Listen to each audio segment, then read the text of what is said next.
Welcome to Vanderbilly.com. This is in response to a request for a lesson on Jethro Tull's Teacher from the Benefit album. It's a song that has a few challenging parts, but those are mostly embellishments that you don't have to play if you don't want to.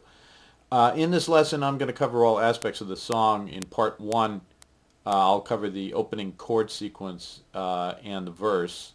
And then in part two, I'm going to cover the chorus, the signature riff, and the jam, which includes a few brief lead pieces.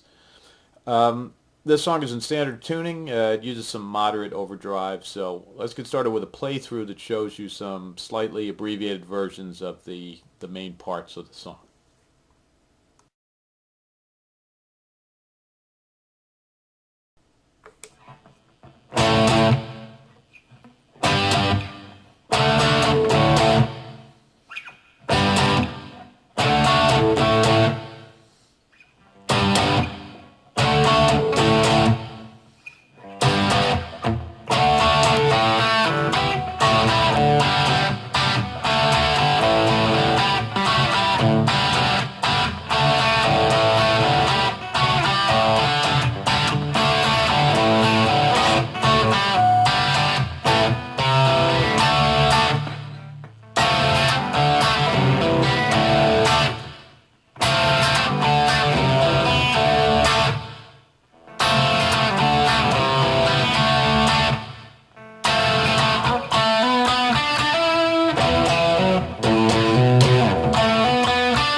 Okay, the opening chord sequence which is played 4 times, starts with an A add 9 chord. You take your first finger to the E string 5th fret, and you're also going to be muting the A string with that.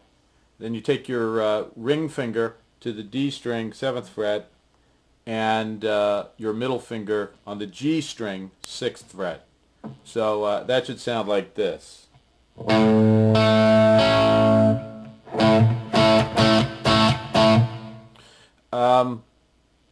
You only play it twice, and then you have 2 beats, so it's,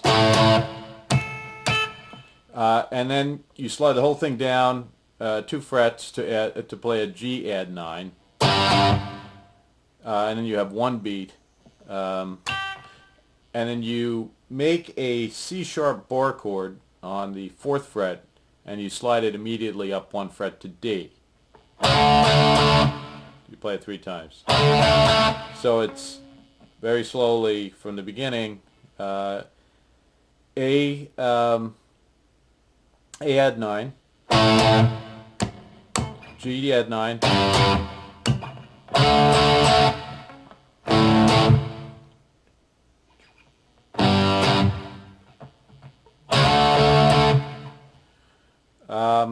and you're using downstrokes only for all of these chords. So that's pretty much what it should sound like. And then we'll move into the verse.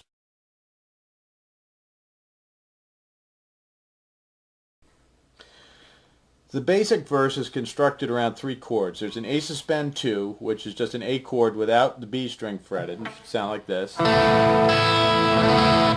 There's a G5, which is just a G chord, but you're going to take your ring finger, you're going to fret both the E and the B strings at the 3rd fret. So that should sound like this. and just the open D chord. Now the basic strum, without any embellishments at all, and you can't play it this way if you want, is to just play the A suspend 2 chord freely, followed by the G5 3 times and the D twice. So that would be like...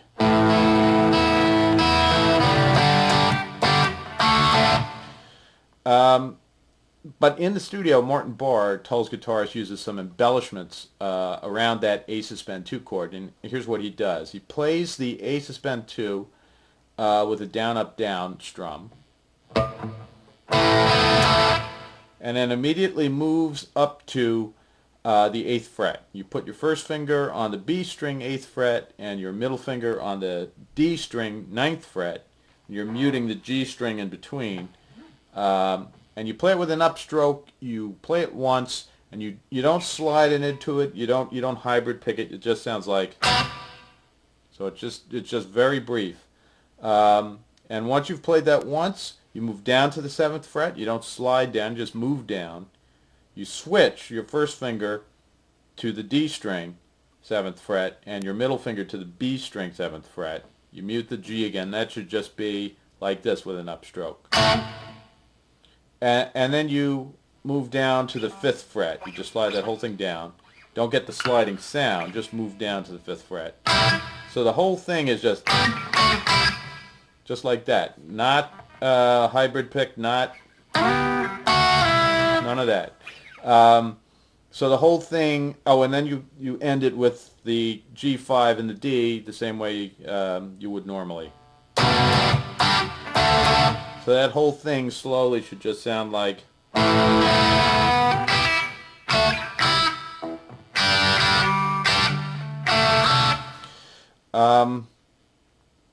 So that entire pattern is played 8 times while the verse is being sung. And on the 8th time, instead of ending with the 3 G5s and 2 D chords, you end with striking the G5 twice and adding an A chord. So that's... And then you move into what would be the bottom of a C chord, and you just play the A, D, and G strings in sequence like this. I usually use my first finger and my middle finger instead of the C form, so it'd just be... And then that takes you right into the chorus from there.